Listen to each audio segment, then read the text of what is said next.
Hello friends, welcome to exam desk. Exam desk में आप सभी का बहुत बहुत स्वागत है। आज हमने एक नया सीरीज स्टार्ट की है भारतीय राज व्यवस्था की। इसमें हम चीज़ें पॉइंट टू पॉइंट कवर करेंगे, जैसे कि आप थंबनेल में देख चुके हो। ओके, आज इसका फर्स्ट वीडियो है। इसमें हमने 25 एमसीक्यू लिए हैं और जो हम इसमें डिस्कस करेंगे बहुत ज़्यादा इंपॉर्टेंट है आपके एग्जाम पॉइंट ऑफ व्यू से।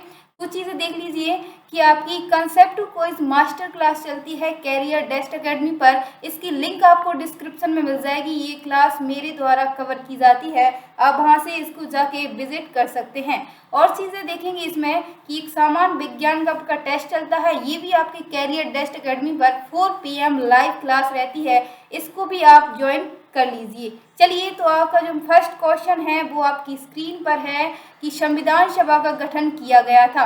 आपको ये बताना है संविधान सभा का गठन किया गया था, कब किया गया था, किसकी सिफारिश पर किया गया था।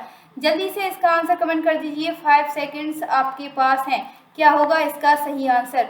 जल्दी बताइए क्या होगा इसका करेक्ट आंसर। जल्दी से नोट कर लीजिए अपनी नोटबुक में। और इसका सही आंसर है वो आपकी स्क्रीन पर है कि कैबिनेट मिशन 1946 की सिफारिश पर। ऑप्शन नंबर सी इसका करेक्ट आंसर हो जाएगा। नेक्स्ट जो क्वेश्चन है, नेक्स्ट हमारा क्वेश्चन है कि भारतीय संविधान के निर्माण में लगा समय, कितना समय लगा था, ये आपको बताना है। चलिए, तो आपको ऑप्शंस दिख गया है कि 2 वर्ष 11 माह तथा 18 दिन इसको लगे थे। ऑप्शन नंबर ए इसका बिल्कुल करेक्ट आंसर हो जाएगा। नेक्स्ट क्वेश्चन की ओर मूव ऑन करेंगे। पाकिस्तान के लिए पृथक संविधान सभा गठित की गई थी, तो ये कब की गई थी ये आपको बताना है। ऑप्शंस आपकी स्क्रीन पर हैं। चलिए बताइए कि ये किस डेट को किया गया था। इसका करेक्ट आंसर क्या हो जाएगा? तो इसका जो करेक्ट आंसर है वो है आपकी 26 जुलाई 1947 को। क्या 26 जुलाई 1947 को पाकिस्तान के लिए पृथक संविधान सभा गठित की गई थी। चलिए, नेक्स्ट क्वेश्चन है हमारा। नेक्स्ट क्वेश्चन की ओर मूव ऑन करते हैं कि शुरू में संविधान सभा में सदस्यों की संख्या थी। शुरू में संविधान सभा के सदस्यों की कितनी संख्या थी ये आपको बताना है। चलिए, जल्दी से नोट कर लीजिए अपना आंसर अपनी नोटबुक में। तो इसका करेक्ट आंसर हो जाएगा 389। कितनी थी? 389 इसका राइट आंसर है। नेक्स्ट क्वेश्चन है, देश के विभाजन के बाद संविधान सभा में सदस्य रह गए थे। जब देश का विभाजन हुआ तो संविधान में कितने सदस्य रह गए थे ये आपसे पूछा है। तो इसका जो करेक्ट आंसर है वो हो जाएगा 299। कितने सदस्य शेष रह गए थे? 299 सदस्य शेष रह गए थे। फ्रेंड्स, जो आपका पॉलिटी का लेक्चर है इसमें हम पॉइंट टू पॉइंट कवर करेंगे, एक एक क्वेश्चन इसमें हम करेंगे। कोई भी क्वेश्चन आपका मिस नहीं होगा। इसको लास्ट तक ज़रूर देखिएगा और इसको ज़्यादा से ज़्यादा शेयर कर दीजिए अपने फ्रेंड्सों पर। और चैनल पर पहली बार आए तो इसको सब्सक्राइब कर लीजिए और बेल आइकन ऑन कर लीजिए ताकि आने वाली वीडियो की नोटिफिकेशन आपको जल्द ही मिल जाए। तो नेक्स्ट क्वेश्चन है, स्वतंत्रता के पश्चात देश में रियासतें थी। जब स्वतंत्रता के पश्चात देश में कितनी रियासतें बची थी ये आपको बताना है।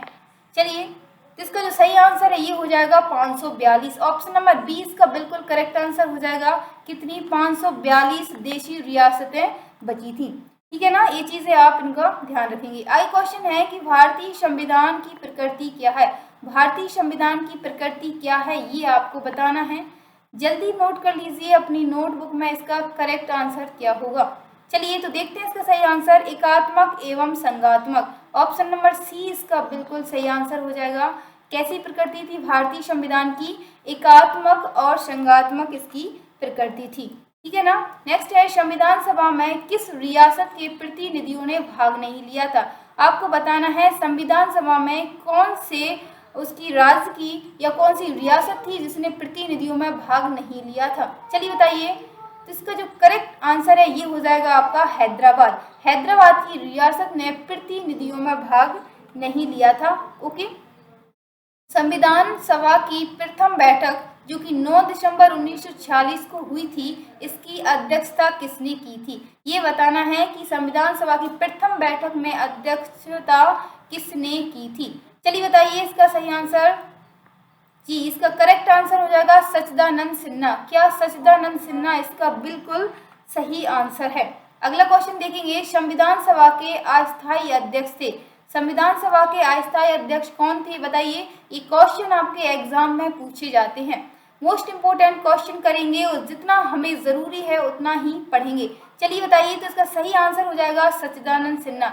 जो सच्चिदानंद सिन्हा थे वो आपके संविधान सभा के अस्थायी अध्यक्ष थे। ओके, भारत की संविधान निर्मात्री सभा में संवैधानिक सलाहकार थे।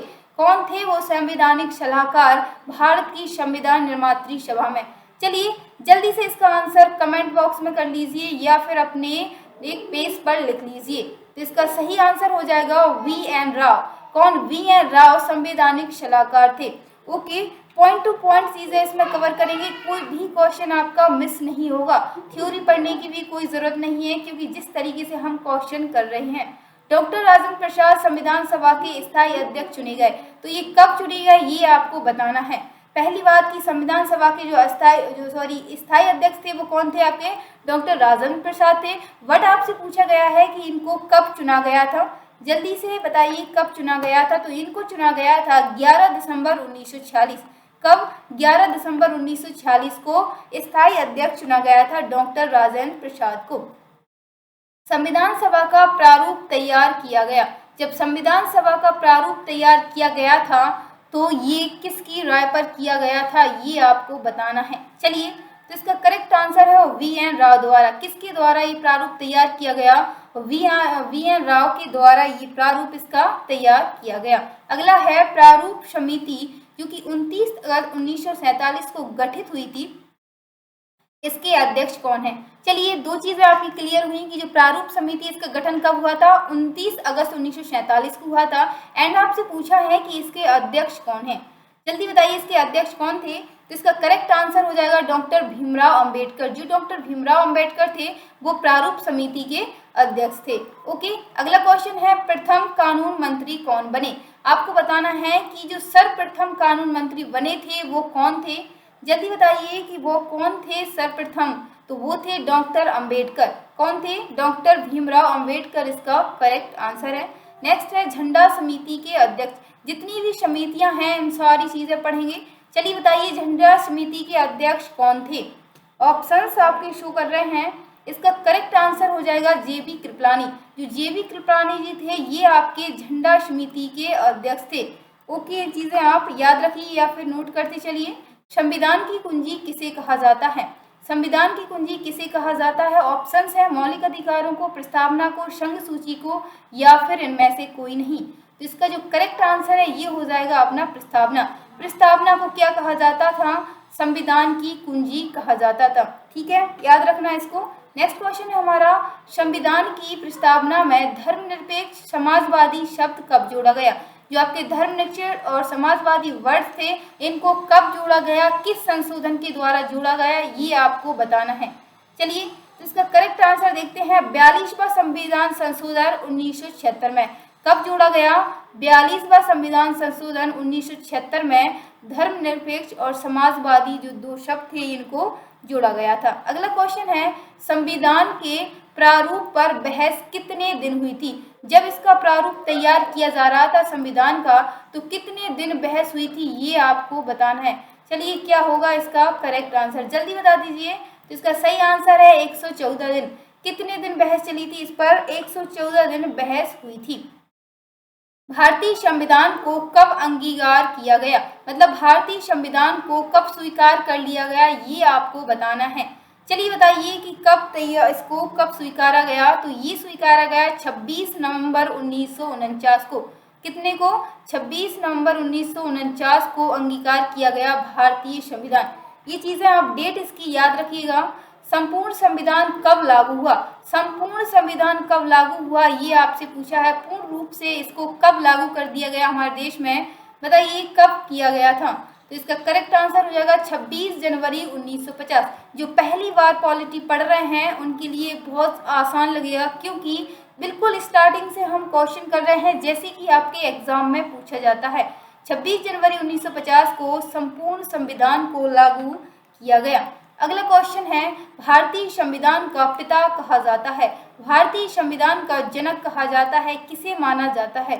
चलिए बताइए, भारतीय संविधान के जो जनक है वो डॉक्टर भीमराव अंबेडकर को माना जाता है। ओके, ऑप्शन नंबर सी इसका बिल्कुल करेक्ट आंसर हो जाएगा, डॉक्टर भीमराव अंबेडकर। अगला क्वेश्चन है हमारा, मूल संविधान में अनुच्छेदों, अनुसूचियों और भागों की संख्या क्या थी? जब मूल संविधान में अनुच्छेद और अनुसूची और भागों की क्या संख्या थी, ये आपसे पूछा। पहले कितनी संख्या थी इनकी? इसका करेक्ट आंसर हो जाएगा कि आपकी 395। तो क्या अनुच्छेद थे? 8 अनुसूचियां थी और जो भाग थे वो कितने थे? 22 थे। ऑप्शन नंबर डी इसका बिल्कुल सही आंसर है। लेकिन प्रेजेंट की बात की जाए तो प्रेजेंट में इनका आंकड़ा क्या है वो देख लेते हैं। चलिए देखते हैं कि वर्तमान में जो अनुच्छेद हैं वो कितने हैं। वर्तमान में कुल अनुच्छेद कितने हैं ये बताइए। तो अनुच्छेद है आपके 444 से भी अधिक। कितने अनुच्छेद हैं? 444 से भी अधिक अनुच्छेद हैं। देखिए कुल जो आपके आंकड़े हैं वो यहाँ पर शो करेंगे। भारतीय संविधान में वर्तमान में कितने अनुच्छेद, अनुसूचियां व भागों में विभाजित है? अब ये बात हो रही है वर्तमान में कि वर्तमान में कितने अनुच्छेद और अनुसूचियां एंड भाग हैं। जल्दी बताइए कितनी अनुच्छेद एंड अनुसूची भाग हैं? तो इसका सही आंसर हो जाएगा आपके 470 अनुच्छेद हैं। कितने? 470 अनुच्छेद, 12 अनुसूचियां हैं एंड आपके 25 भाग हैं। ओके, ये चीज़ें आप प्रेजेंट की याद रखेंगे, वो आपके उस टाइम की हैं जब ये संविधान बनाया गया था। नेक्स्ट क्वेश्चन है हमारा, वर्तमान में भारत में कितने राज्य व केंद्र शासित प्रदेश हैं? चलिए बताइए कि भारत में वर्तमान में कितने केंद्र राज्य व केंद्र शासित प्रदेश हैं। वैसे तो 25 क्वेश्चन करना था, बट इसका आंसर आप मुझे कमेंट बॉक्स में कमेंट करेंगे। चलिए ओके, तो इसका आंसर आप मुझे कहाँ कमेंट बॉक्स में कमेंट करिएंगे। ओके दोस्तों, थैंक यू दोस्तों ये वीडियो को अंत तक देखने के लिए, और हमारे चैनल को सब्सक्राइब कर लेना exam dash. Thank you for watching this my video. Thank you so much.